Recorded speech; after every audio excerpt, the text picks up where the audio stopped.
Karibu kwenye YouTube channel ya Malecom. Tunakuletea matukio yote. Kupata matukio yote haya, tafadhali bonyeza subscribe button nyekundu iliyoko chini ya video hii na kisha uguse alama ya kengele. Asante sana. Naam, karibu tena Malecom katika dawati letu la michezo na burudani. Tujuzane yale yote yanayojiri katika nyanja za michezo ndani na nje ya nchi. Habari kubwa hivi sasa tulionayo ni kwamba Young Africans yamfichua kiongozi mkubwa wa serikali ambaye alifanya mechi ya dabi ya Machi 8 isichezwe. Kiongozi huyo ni nani hasa? Kiongozi huyo alifanya hayo kwa maslahi ya nani? Hapa Malecom utapata taarifa zote ambazo zimetokea. Kwanza nikukumbushe wewe ambaye bado hujasubscribe, ufanye hivyo kwa kubofya maandishi yaliyoandikwa neno subscribe na kisha itatoka alama ya kengele hapo. Bofya ili uwe wa kwanza kupata taarifa zetu kila tunapozitoa. Bwana, picha linaanza. Young Africans iliitwa na bodi ya ligi kwa ajili ya kujadili mustakabali wa mchezo wa namba 184 ambao unaikutanisha Young Africans dhidi ya Simba, Yanga akiwa mwenyeji, na kutokana na sintofahamu ya Young Africans kusema kwamba wao hawachezi kutokana na sababu zao ambazo waliziweka wazi mapema kabisa, basi bodi ya ligi iliwaita ili kuweka sawa mambo na kuona namna ya kurescue situation iliyokuwepo. Lakini kwenye kikao hicho Young Africans wameweka wazi kwamba waliwasilisha matakwa yao manne makubwa, ambapo takwa namba 1 ni kwamba bodi ya ligi na viongozi wake wajiuzuru kutokana na kile ambacho wanakisema kwamba wameshindwa kusimamia kanuni na taratibu za mchezo wa mpira wa miguu, hususan kuahirishwa kwa mechi ya tarehe 8. Lakini pia hao viongozi wa msaka 72 wakishajiuzuru, pia wanataka CEO wa bodi ya ligi Almas Kasongo naye pia ajiuzuru kwa maana ya kushindwa kusimamia mpira. Na 3, wanataka katibu mkuu wa TFF Wilfred Kidau naye ajiuzuru kwa kushindwa kusimamia marefari ambao wanafanya madudu kila uchao, na maamuzi zaidi kuhusu marefari yako chini ya ofisi yake. Na takwa la 4 ni la muda mrefu kama walivyolisema la kutaka bodi ya ligi iwe bodi huru. Hilo ni swala la mchakato wa muda mrefu, lakini matatu haya Yanga wamekiri ya kwamba wanataka yafanyiwe kazi haraka iwezekanavyo.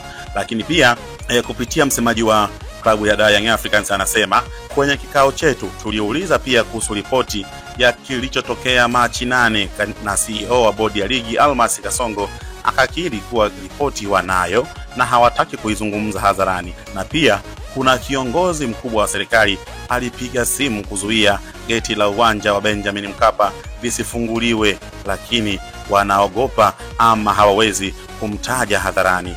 Anashangaa kwa nini CEO wa bodi ya ligi hajalisema hili toka mwanzo, na leo tumezungumza na bado hataki kulisema. Tunamshauri akiamua kusema basi aseme yote, asibakishe. Hapa ambayo wadau wanajiuliza, kiongozi huyu aliyetoa hili tamko kwamba meneja wa uwanja wa Benjamin Mkapa asifungue mageti ili Simba wapate nafasi ya kufanya mazoezi, alifanya haya kwa maslahi ya nani? Je, kiongozi huyu ana vinasaba vya klabu gani? Kama haki tunafahamu asilimia kubwa tunafahamu pande ni mbili hapa, kuna Simba na Yanga. Je, alifanya hayo kwa maslahi ya upande gani? Ni nani huyo kiongozi? Na hapa tunashinikiza kama hili lina ukweli, basi CEO wa bodi ya ligi atoke hadharani aseme ni kiongozi gani huyo ambaye alipiga simu ili kuona nani anawajibika katika hili. Na hili sasa limekuwa ni gumzo kubwa kila sehemu. Watu wanasema sasa karata inaanza kufichuka, uwazi unaanza kuja. Watu walihisi kuna jambo dogo, kumbe sasa ameingia kiongozi mkubwa wa kiserikali. Atakuwa ni nani? Mimi na wewe bado hatujui, lakini tumefanya mawasiliano na viongozi baadhi wa bodi ya ligi, bado mawasiliano yao yamekuwa ni magumu kupatikana. Lakini ni kuahidi tu mpenzi mtazamaji na mfuatiliaji na mdau wa Malecom kwamba tupo hapa kwa ajili ya kukujuza kila kinachojiri. Lolote litakalopatikana kuhusiana na hii habari ambayo ina trendi sana hivi sasa, basi wewe ndiye utakayekuwa wa kwanza ulifahamu hilo. Na ifahamike tu ya kwamba Yanga wameongeza hatua zaidi ambazo watakazozichukua. Kwanza wamekiri wazi asipochukuliwa maamuzi yale matatu ambao wameyaomba, basi kuna mechi mbili ambazo zimebaki. Ukitoa hii ya dabi, kuna mechi ya Prisons na mechi ya Dodoma Jiji, hawatacheza, lakini pia ligi ya msimu ujao hawatashiriki. Lakini yote kwa yote, aliyesababisha hapa inaonekana ni huyu kiongozi mkubwa aliyepiga simu na kutoa oda geti lisifunguliwe. Ni nani huyo kiongozi?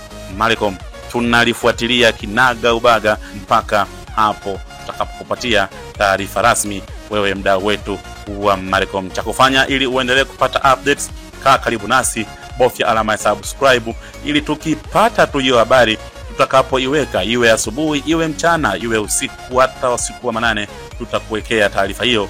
Na wewe ukiwa umesubscribe na kubofya alama ya kengele pale, basi utapata notification na utakuwa ndiye mtu wa kwanza kupata taarifa hii. Malcolm tupo kwa ajili yako mpaka wakati mwingine. Kaa karibu nasi. Bye bye.